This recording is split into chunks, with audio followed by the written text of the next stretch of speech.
Vocês se lembram do caso da Americanas, do rombo de 20 bilhões de reais que simplesmente parou o Brasil? Pois bem, as Americanas admitiu que era fraude. Então, ela abandonou o termo usado até então de inconsistência contábil. E aquilo, né? A maioria das pessoas já imaginava que era fraude. Eu fui auditor da Big Four de nome Ernst Young, que hoje utiliza o nome EY, e eu já sabia há muito tempo que isso era fraude, porque um valor tão grande assim, ele não passa despercebido. Não passa despercebido de maneira alguma. E aqui até saiu uma matéria. Auditor alertou Americanas de problema em bonificação por 2 vezes e sugeriu mudanças. O assunto foi destacado como ponto de atenção pela KPMG. Poxa, isso não é ponto de atenção, né? Um valor tão relevante assim deveria ter tido o devido tratamento, que seria uma ressalva, no mínimo um parágrafo de ênfase. Isso são termos técnicos que eu estou utilizando, mas o que eu quero dizer é o seguinte: ponto de atenção é como se fosse um puxão de orelha, entendeu? Não é algo proporcional ao tamanho do problema. E segundo eles, a diretoria anterior fraudava as informações contábeis com a finalidade de ocultar o nível de endividamento da empresa. E que eles falam, a indevida contabilização dessas operações de financiamento nos demonstrativos financeiros da Americanas não permitiu a correta determinação do grau de endividamento da companhia ao longo do tempo. Mas isso é parte da verdade, né? Não é só para ocultar endividamento. Isso é mentira. Vamos falar aqui numa conversa franca. Isso é mentira. Isso é parte de uma fraude para ocultar, sim, endividamento, mas para ocultar prejuízos. Porque o que vai acontecer agora com esses valores? Esses 20 bilhões, esses sei lá quantos bilhões, que esse número ainda está em levantamento. Esse valor ele terá que ser registrado no resultado.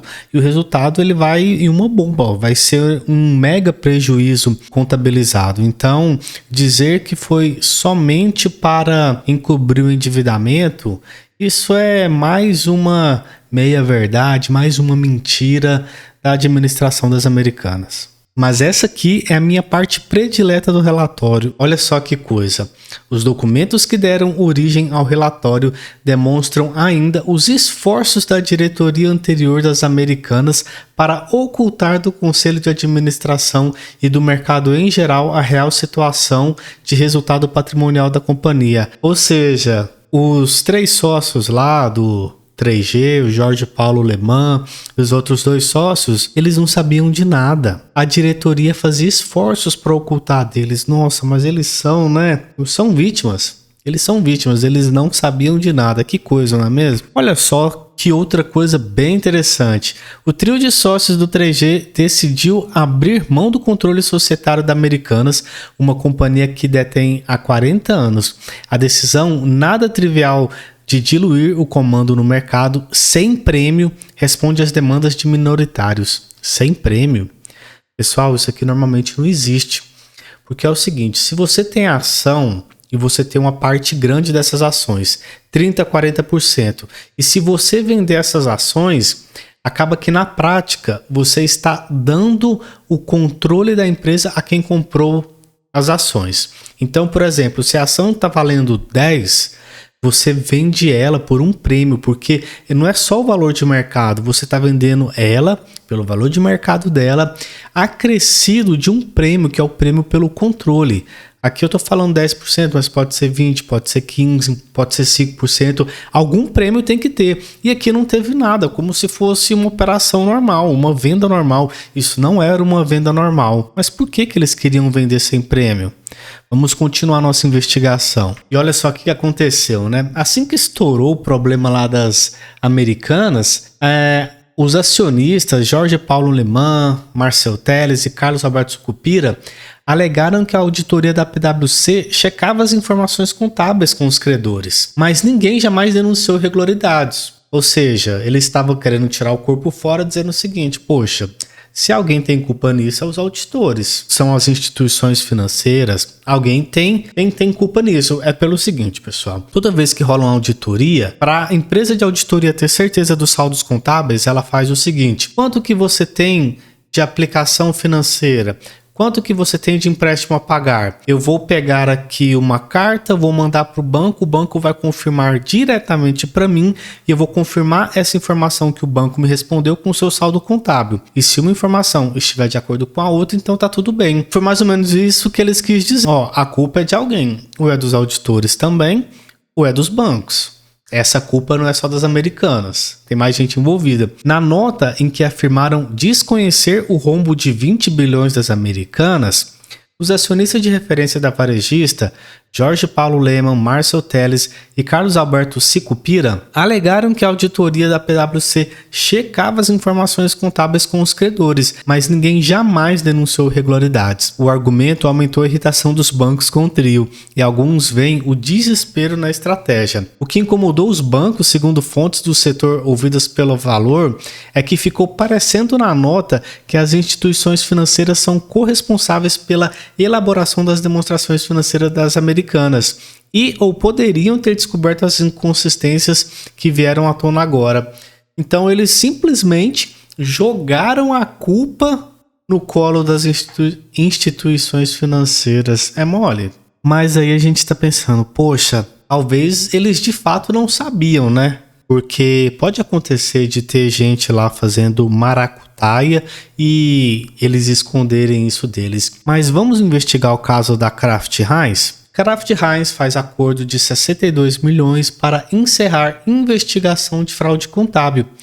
As impropriedades resultaram em ganhos inflacionários no último trimestre de 2015 até o fim de 2018. De acordo com o comunicado divulgado, a Kraft se envolveu em vários tipos de má conduta contábil. Eu adoro isso, má conduta contábil, é excelente, é um nome bonito, né, para dizer fraude.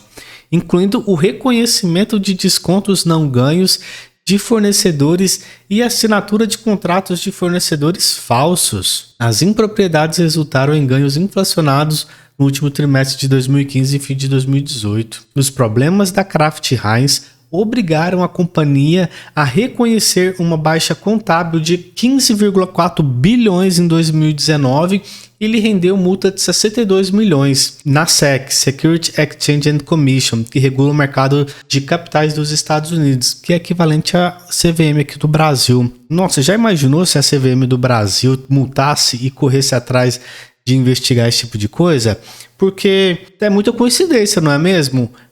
O mesmo tipo de problema de má conduta contábil que está rolando aqui no Brasil, que agora eles admitiram que foi uma fraude, rolou lá nos Estados Unidos, logo depois que o nosso trio Ternura, o trio Trejento, é muita coincidência, mas acontece, né? Não estou fazendo aqui nenhuma ilação. Com certeza eu não sabia de nada, são pessoas puras. Eles não sabiam. Mas agora vamos falar da CVM. Com tudo isso que está acontecendo, lógico que a CVM está investigando, não é mesmo? Ela até já abriu um processo. Mas a CVM até agora já tem 5 meses. A única coisa que ela fez é abrir um processo.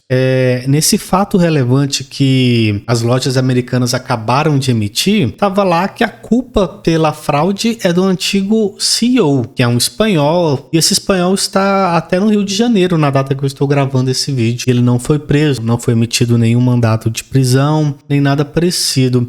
E a pergunta que fica é, será que a CVM tem um longo histórico de investigar figurões que cometeram fraudes? Então vamos lembrar a um grande indício de inconsistência que rolou com a Petrobras. Petrobras suspeita de insider trading antes de mudança na presidência. O investidor comprou 4 milhões de opções de venda de ações de estatal horas antes do anúncio de mudanças na empresa, o que fez as cotações despencarem. Foi um volume atípico. Até então, o maior lote negociado da opção PETRN 265 abrangia 86,3 mil contratos. Os 4 milhões de contratos foram negociados por R$160 mil, ao preço unitário de 4 centavos de real. Um preço 80% menor que o de lançamento, porque o vencimento da opção estava muito próximo e a cotação acima do valor de liquidação. Aí você pensa, né? Tinha uma opção,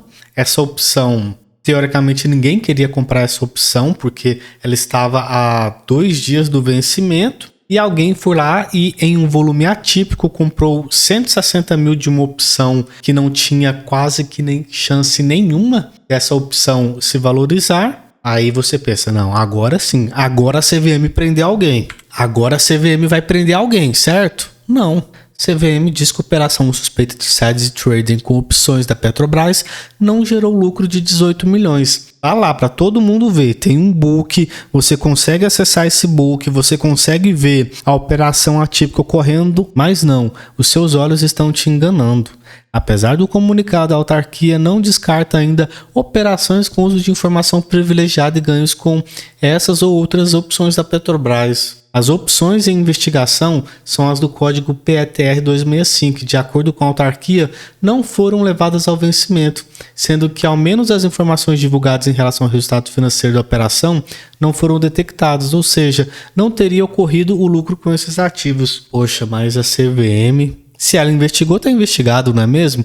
Então não tem nada. Alguém foi lá e comprou, fez 160 mil virar 18 milhões, mas isso não tem nada demais. Acontece, é algo super normal. Mas aí você pensa, poxa, isso foi pontual. A CVM ela vai atrás das pessoas, vai mesmo. Olha só, CVM vai apertar a fiscalização de influenciadores de investimentos. O sinal é que haverá fiscalização mais rigorosas nas redes por parte da autarquia. E aqui ela até fala aí na tela, vou deixar rolando para vocês, que a CVM ela começou a notificar o pessoal da Fintwitch, que é o pessoal mais ligado ao mercado financeiro que usa ativamente o Twitter, solicitando dados dos usuários das contas. Olha isso. Começou a notificar o pessoal. Então, para notificar o pessoal do Twitter, não custa nada, provavelmente já notificou muitas pessoas do YouTube também. Aí você imagina só, na data que eu tô gravando esse vídeo, eu tenho apenas 20 seguidores. Se eu, Radamantes, falo para você, olha, Sanepar abaixo de R$4 é bom de comprar. Klabin abaixo de R$3 é bom de comprar. Olha, Itaúsa abaixo de R$7 é muito bom de comprar. Se você tiver uma graninha sobrando, compra um lote. É uma boa ação. Se eu falar isso, a CVM vem, me multa e, se brincar, dá até cadeia. Olha só, eu, uma pessoa, um influenciador financeiro pequeniníssimo, com apenas 20 seguidores, se eu te recomendar comprar uma ação de R$7 da Itaúsa ou um lote de ações de R$700 da Itaúsa, pode dar problema para mim. Porém, o trio Ternura não vai sobrar nada para eles porque eles não sabiam que estava ocorrendo fraude. Porém, o cara que tinha informação aparentemente privilegiada lá da Petrobras, não vai acontecer nada. Ele fez 160 mil virar 180 mil. Ele fez 160 mil virar 18 milhões, não vai acontecer nada. E eu acho essa coisa tão absurda, tão ridícula, porque, vamos lá, eu não posso recomendar uma ação, nem um lote de ações, nem nada parecido. Mas se eu falar para as pessoas, pessoal, eu acabei de comprar um Jeep Compass, um Honda Civic, e esses carros são muito bons. Eu realmente recomendo que você compre. Olha, ele freia muito bem, ele faz de 0 a 100 muito rápido, ele é muito seguro, ele não faz barulho interno, ele não dá manutenção. Então eu posso te recomendar um carro de 150, 200 mil reais tranquilamente. Porém, eu não posso te recomendar um lote de ações da Itaúsa. Nossa, quanta coerência, não é mesmo? Aí você pensa o seguinte, poxa, mas não deve ser muito normal a CVM fazer esse tipo de cagada, não. A CVM ela acerta muito, acerta. Quem aqui se lembra do Maxi Renda MXRF11, o fundo de investimento imobiliário mais popular do Brasil? Ele aprofundou queda após suspensão de dividendos da CVM. Decisão pode afetar outros fundos. Isso aqui ocorreu no dia 27 de janeiro, não sei se foi de 2022, 2021, acredito que foi de 2022. Segundo a área técnica da autarquia, a administração do Maxi Renda vinha distribuindo aos cotistas rendimentos com base no caixa do fundo, mesmo quando esses valores excediam um lucro contábil, o que não poderia ser feito na classificação de rendimento, e sim como amortização ou devolução do capital investido. Basicamente era o seguinte, só poderia distribuir dividendos se tivesse o fluxo de caixa, obviamente, e o lucro contábil. Porém, existem certos eventos contábeis que eles não afetam o caixa. Às vezes é apenas uma provisão, às vezes é apenas uma necessidade contábil. Então, e mesmo que isso não pudesse ser feito, por que que isso já vinha sendo feito há anos e a CVM simplesmente não fez nada antes? Por quê? E o que aconteceu? Aconteceu isso aí, ó. Decisão da CVM encerra a polêmica sobre os dividendos do MXRF. O que muda? Caiu por decisão unânime do colegiado da CVM. Foi o entendimento de que o fundo não poderia distribuir mais dividendos do que o lucro contábil acumulado pela carteira. Em caso de prejuízo contábil, o rendimento deveria ser suspenso ou repassado em forma de amortização, ou seja, devolução do patrimônio. E aqui tem até um gestor de um fundo de tijolo, Telêmaco Genovese, ele falou: o entendimento anterior não fazia sentido, já que o fundo imobiliário continuaria fazendo caixa e não poderia distribuí-lo aos cotistas. Detalhe, né? O caixa ficaria parado por causa de um eventual balanço que fechou negativo em função de oscilação dos ativos que compõem o portfólio da carteira. Ai, pessoal, eles notificaram o MXRF11, deu todo o bafafá, foram criticados absurdamente e depois, por decisão unânime do colegiado, a CVM foi lá e derrubou. Ai, bicho, é meio... Isso me soa meio um time aparentemente descoordenado. Essa crítica não é só minha, várias pessoas na época fizeram a mesma crítica, né? Poxa, que coisa, não é mesmo? Que coisa. Corre atrás de quem não deveria correr, não investiga quem deveria investigar, é inocente quem tem tudo para não ser inocente. Poxa, você vê, mas é difícil, né? É muito difícil, cara. E olha só o que a instrução 598 fala: exigindo que qualquer comunicação dessas empresas utilize linguagem moderada e comedida, seja lá o que isso queira dizer. Essa exigência se aplica não só aos relatórios de análise em si, mas também a comunicações referentes à venda de serviços. A exigência de linguagem serena e moderada, típica na venda de valores imobiliários. O que seria uma linguagem moderada e comedida? Por exemplo, conheça a ação que valorizou 400% em 6 meses. Isso é alguma mentira? Se for mentira, ok, é propaganda enganosa. Mas e se a Empíricos, a Suno ou qualquer outra casa de research tiver recomendado uma ação e essa ação tiver valorizado 400%? Qual que é o problema de dizer isso? Eu não vejo que há problema algum em dizer isso. Mas a CVM, segundo ela, isso é um problemão. Olha só essa lista. Se você tiver interesse em dar uma lida, dá um pause no vídeo e olha só o que essas figuras aí cometeram, os crimes que elas cometeram e que já estão livres. Pelo jeito, você não deve esperar no Brasil seriedade no mercado de ações, ações rígidas da CVM e nem prisão a figuras poderosas.